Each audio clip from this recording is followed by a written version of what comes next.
There actually was an effort to steal the presidential election last November. And before some of you get too excited, I'm not talking about the one claimed by Donald Trump. To the contrary, he was the one trying to steal a victory. He started it all by claiming, even before the vote was cast, that the election would be rigged. Now, not for nothing, but that way he could claim he beat the odds if he were to win.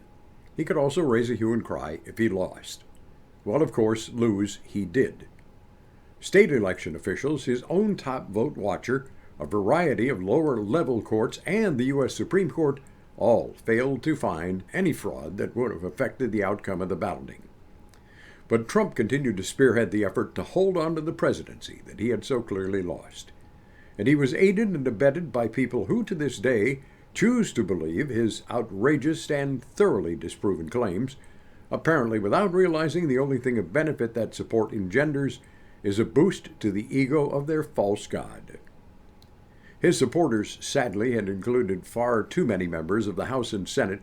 They attempted to invalidate the formal count of Electoral College votes. Now, in my opinion, doing that was a violation of their oath to support and defend the Constitution of these United States.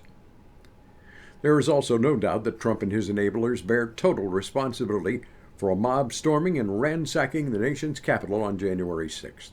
Publicly led by Trump himself, they urged their cult-like followers to take action, to fight, to go into combat, to do whatever it took to assure that the will of a majority of the voters was subverted.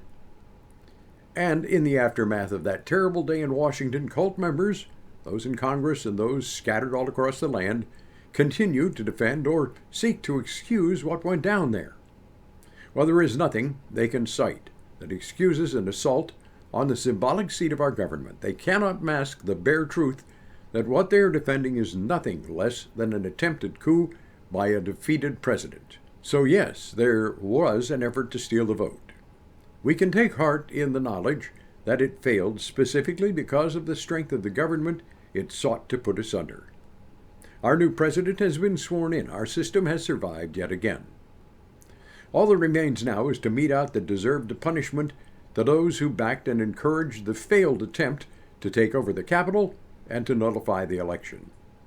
Justice, to be sure, should be harsh for those identified as being part of the mob. But the same applies to Donald Trump, who openly encouraged and condoned their actions. He must be kept from ever holding any office again. Those in the House and Senate who aided his vote-stealing effort must also be called to account. And at the very least, they should be removed from office and barred from ever running for election again.